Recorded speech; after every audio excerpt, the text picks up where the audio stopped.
Alright buddy, how about that range review on this here Black Panther Hunter bow from Bear?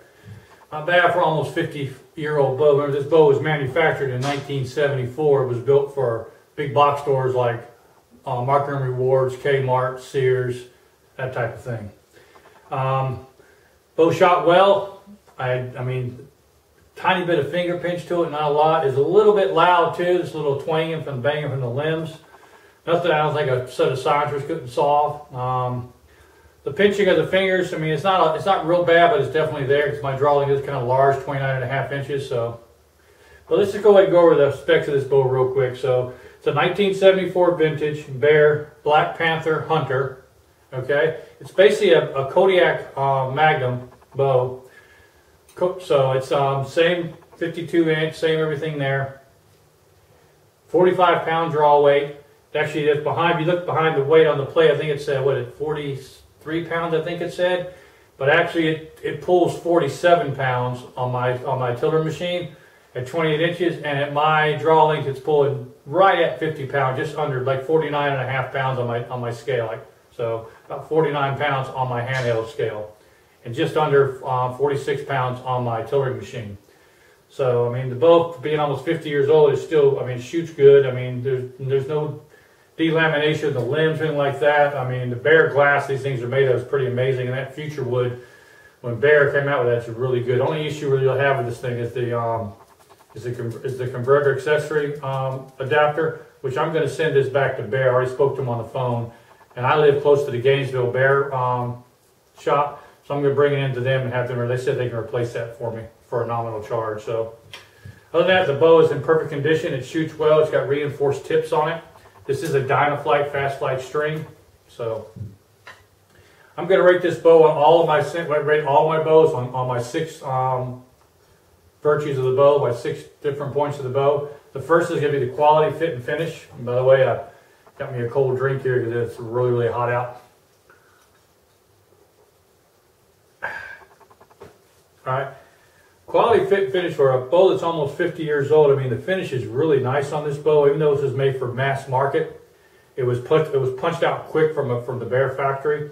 Didn't have quite all the fancy exotic woods like the Kodiak Magnum has, but it is just, I mean, it's still, the future woods came out really nice. I mean, the Bear glass is really beautiful on it. It's that clear Bear glass they put on it. There's really no wear on the bow anywhere I can see. There's no cracks in the fiberglass. No delamination. The limb tips aren't twisted at all. They're in good shape.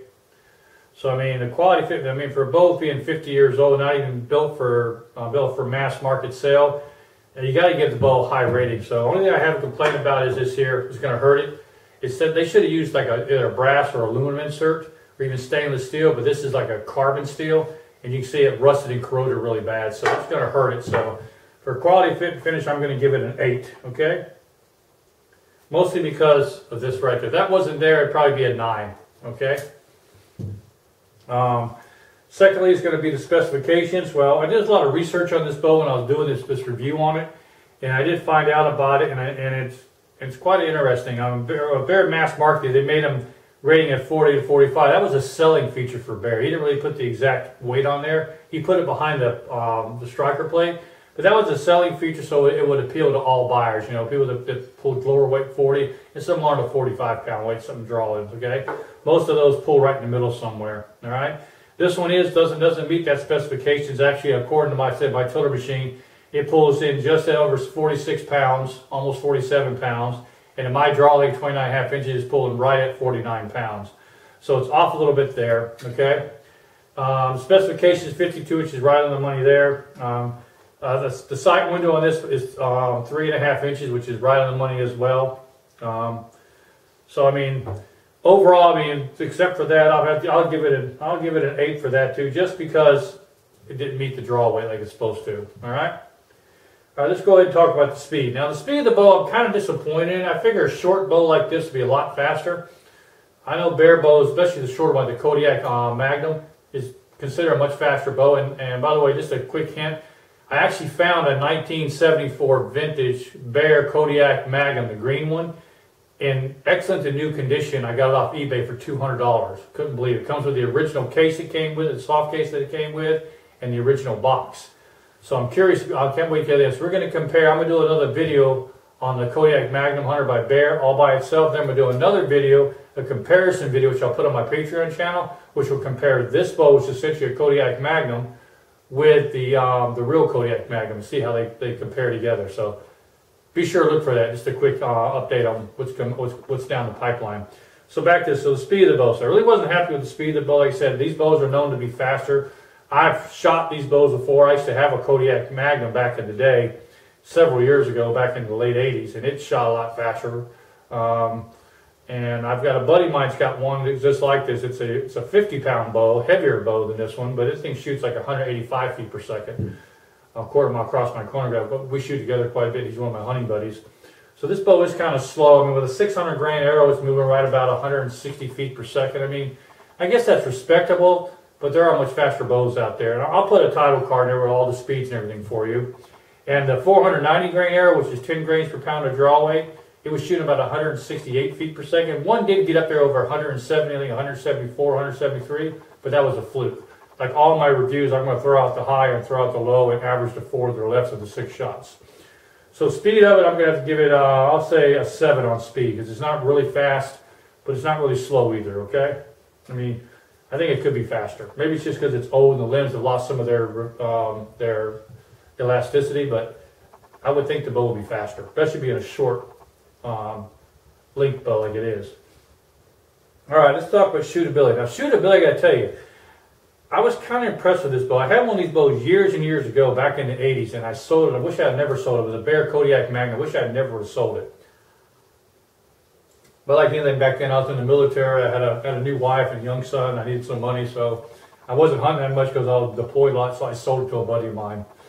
I think I sold it for like $50 or $75, believe it or not. So, but anyway, I do remember how that bow shot, and I remember getting finger pinch from that bow. This bow did give me some finger pinch to it, but again, that's going back 30 years now, so I can't remember everything. I'm getting kind of old now. But I did have the slightest bit of finger pinch, all right? I had to be cognizant of it because I knew it was there, and I didn't want, and I'd be real careful because when I draw, I hit my anchor point and I flex my back muscles and pull it back a little bit, and when I did that, I could feel it really pinch even more on my fingers with a 3-under. It probably won't be so bad with a split finger, but my 3-under did pinch my finger just a little bit, okay? As for accuracy-wise, I mean, it shot where I pointed at. I mean, I shot, that one group, that first group I shot in the target, they were all touching at 20 yards, so I must be getting pretty good, but or something. But I mean, the last couple bows I've shot, I'm getting a lot better accuracy-wise. But average, my group was about 3 inches, which is about what I do at 20 yards. So the bow was shooting where I was looking at, so I can't complain about it there. So for shootability, I'm going to give it an 8, okay? If it wasn't for that finger pinch, it'd probably be a 9, but I'll give it an 8, okay? All right. Quietness. Now the bow's not very quiet. It's got a definite twang to it when you let the release go, and the string vibrates a little bit, and you can hear it smacking these limbs here. Okay. Mostly I think it's because when it's smacking these limbs, it's hitting that bare wood right there. And I think put some limb tip sounds in there and some bowstring sounds to quiet it quite a bit down. But it was definitely having that smacking sound, so it was kind of loud. Okay. So I'm gonna have to give it for the quietness of the bow. Just the way it sits, maybe because of the fast light string, it's not a Dacron string that it came with. Fast lights are a little bit faster, and they're also a little bit louder too. So it could be that also, but for that I'm going to have to give the quietness a 6, okay, on my scale. Remember, all my scales are based 1 through 10, 1 being the worst, 10 being the best, okay, for a total of 60. So we'll average all these up in if they're where this bow falls at, okay. Last will be a value of the bow. Now the value of the bow, I paid $80 for the bow, including shipping. I think it was like, I think I won the bow for like, I don't know, $64 and change or something, and then I had like $15 shipping. So just over 80 bucks, like $81, $82 shipped to my door. So I mean the value of the bow. These bows sold new in 1974. I looked it up. They sold new for $34.95, brand new. So I found an old ad on this bow from Sears, actually. It was $34.95 in the old Sears catalog, mail order. Okay, so that was in 1974. So for $80, it almost doubled its value since then. And I've seen these on eBay for as much as $150, $175. There's actually one on there. I checked before I started doing this video. I checked eBay, and I did find one that's already up to almost $200 in bidding. Same Black Panther Hunter. So they do hold their value well. So for value-wise, we'll give it a 9. Okay. All right, so let's add all that up. See what we got, okay. 16, 23, 31, 37, 45. Comes out 45 out of 60. It puts it in the middle of the bows that I've tested. Most of them, so it's not too bad. I mean, for a 50-year-old bow, I think it did really well on this list. But I mean, it's a great looking bow. The bow is beautiful. It shoots really well. I do enjoy shooting the bow, and I am going to put some silencers on it, and I'll put some limb tip silencers as well and try it again. And I am going to compare this bow when I get my new Kodiak Hunter. I ordered it from eBay. I can't believe I got that bow for. I've seen those bows go for $399, $400, and this one is a mint condition, still in the box with the original bow sleeve that came with the bow from 1974, same year as this one. And it's the green one with the stripe through it for $200 plus shipping. I think I got $225 in it, including shipping, like 24 bucks. So I can't wait to get that in. When it comes in, we're going to do a full review on that. And then I'll do a comparison review for my Patreon channel, comparing this bow with the actual Bear Kodiak Magnum, which this bow is based off of. Also, my research on this bow, just so to quick throw it out there, this is built on the same exact presses and in templates as the Kodiak Magnum is. Everything's identical except this uses future wood. The Kodiak Magnum uses exotic woods, and it does not have the crown on the front of it here. And the Kodiak Magnum comes with a gold instead of this silver pewter bear emblem on it. Okay, but everything else is identical to it. Same limb tip reinforcements. I mean, same limb, same bear glass on it. I mean, so it was just a cheaper version of the Kodiak Magnum that Bear made for mass market for the big box stores. So if you could find one of these, they're a hell of a lot cheaper than the standard Kodiak Magnum. I mean, I got mine for 200 bucks, which is just extremely rare. You go on eBay now, you can't find them cheaper than $350. Most are selling for $400 to $450, much as $500. The Kodiak Magnum's the original one. So, and this one I got that's in mint condition with the original Bear sleeve that came with it, and the original Bear box and the paperwork. So that's going to be a pretty amazing bow. I don't even think the bow's ever been shot. A guy I got it from, he said he bought it in a state auction, it said in the description. I don't know why nobody bid on that bow. I was the only bidder on that bow. I mean, he didn't have it under bows, he had it under other hunting equipment, so maybe that was it, because I actually did a search on Kodiak Magnum. I was trying to find a bow because I wanted to buy it and compare these two head to head. And I came across that one, but I was the only bidder. That bow was on auction for 7 days and no one else bid on it. So I kind of got nervous. I started to say, maybe I didn't read the instructions right. I went through the instruction and everything was good. And I looked at the pictures really well. There's things like a brand new bow. It's still got the Bear sticker on the handle here, you know, the little sticker they put on there, the quality control sticker. So I don't think that bow's ever been shot. But we'll see when we get it though. So we'll do a full unboxing review on that when it comes in. So look for that. And I'll do the review on my YouTube channel. But the comparison video is going to go onto my Patreon channel. So if you want to do that comparison video, you just sign up for my Patreon. And I want to thank a couple of my new members from Patreon that signed up there. A shout out to you. Thank you very much. You know who you are. I don't want to put your name out there because I didn't ask your permission, but I had a few more people sign up my Patreon channel. I want to thank you guys for that. Thank you for your support.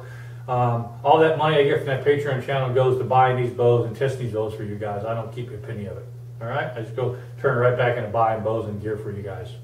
All right, well, this has been Todd with All Things Archery and Shooting. I want to thank you guys for watching and thank you for your support. I've almost got 3,000 subscribers.